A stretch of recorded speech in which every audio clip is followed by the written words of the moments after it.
ओजा मसिगे कोई हुयन लन पाउदा यावरिबा लेंगांगना डिसेंबर फाउदा IDP सिंग हंजिल हंद्रबा अमसुंग अथुबा मतमदा नेशनल हाईवे दा फ्री मूवमेंट तहंद्रबदि अकनबा खोंजिंग परेंग जंगसिलकदौरी हाइबा अखोइगे याम चाउन हेडलाइन ओइना कारी ओजा अखोइगी हानगी चीफ सेक्रेटरी ने थमंबगी वारोलगी मतुंग इनसु डिसेंबर फाउदा तांका कहूम थोकना IDP सिंग मसा मसागी मेमदा हंजिल हनगनी हाइबने दुमकपु मसिदा IDP सिंग ने थमलकलिबसी हाइदोखिबा वा ngakpa ngamdabasigi mayokta akanba khongjang tongan tongan ba khongjang kya changsin gani habane dumakpo oza hairi ba khoi gi president rule gi laingak si lairingai gi marakta khoi gi hairi ba IDP sing sina khongjang kya changsil e haina khallaga su hai PR gi laingak sina hajik lai ba phibam sida akhoi IDP sing si masa masa gi mem da changhan bangam gadra ngamloidra haiba gi wafam sima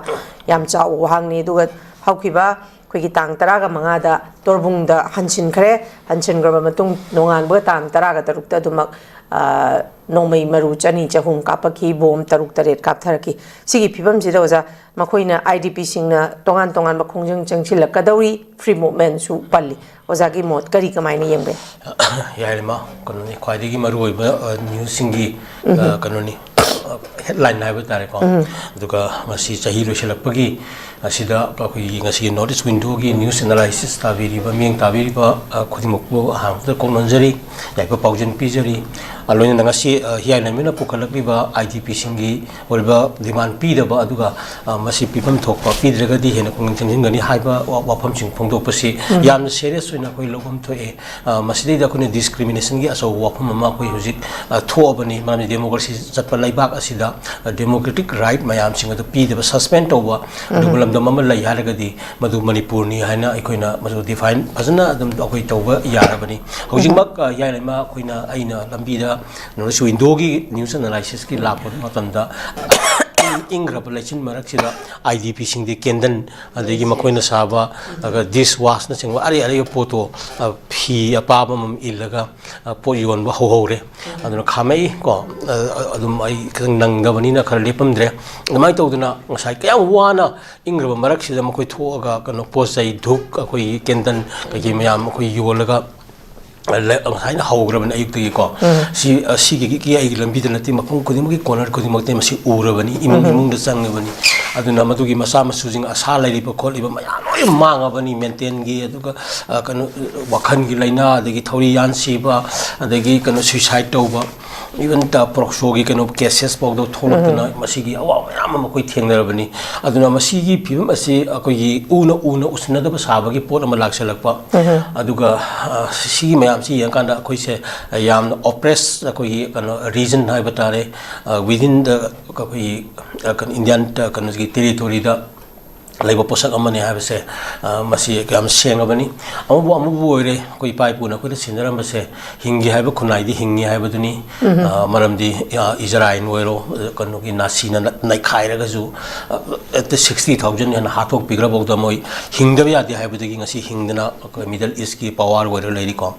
aduga ati the samudra na question laga ju jwar sai chu pahar ga ju Hiroshima Nagasaki the bomb thadar ga su Japanese singna makoina amna makoi mathongna maring jen aduna ko khona raga ngasi maliam the super power na yamna lemjningai wa modern country goi ri ko so akoi gi masa masu goi ba koi da madu gi feeling akoi leitabana te maramaduna ni ngasi koina pick abasu picture abasu missing yam jadrabasu akoi kana togani akoi dignity laini hingani haibagi wakhalun da koi mangdri mangsu mangoi aduga natrabadi akoi sakana siba samani ko maliam da miyoibu khunai jiba species mayam mutkre ko miyoibu sumuk civilization mayam mutkre moinja dara wo harapa na tunga mayam akoi kangi aduna akoi mutka da bagi sarupudi mullaga do ko ragadi kari dum isa isu suron phuruk kuntra tar tareki isa isu ka dumi thamam gadori bano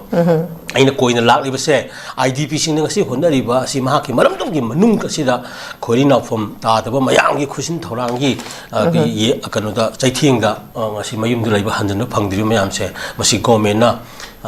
mamangi secretary na hairam to tha ahungi manuga ahum lak thongna hanjilan gani haibu yamna kanna hairam bani madai mamang da CSO mayam ga punna dili da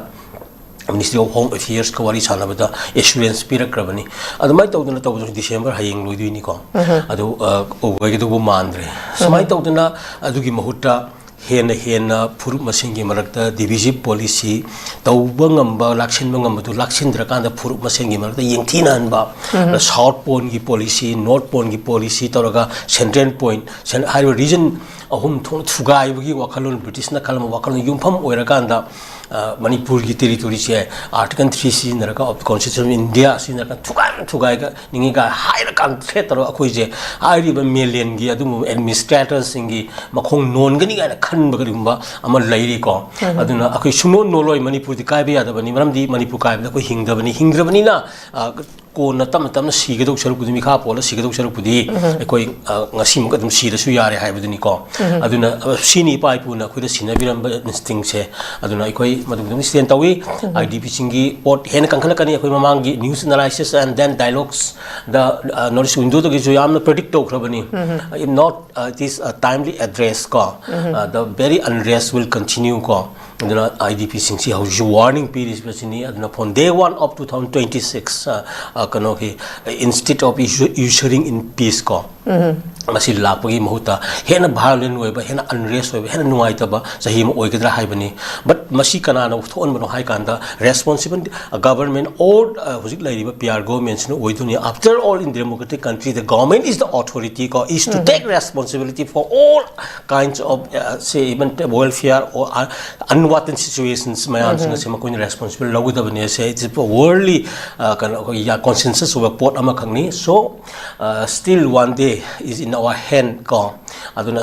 specific no ma hayengu munungda hangchiti wish piraga ni happy new year ga duna yaroi ko aduaina governor na daga ki karmantri mandol na sakari mahana boiramba MLA ni sina auno sahi gi aifa paujin piraga idu adugi mahutta hena tanaraga 2026 ki something ngasi soigre ngasi ngamdre na khallagadi within a month or something wasak amaga loinana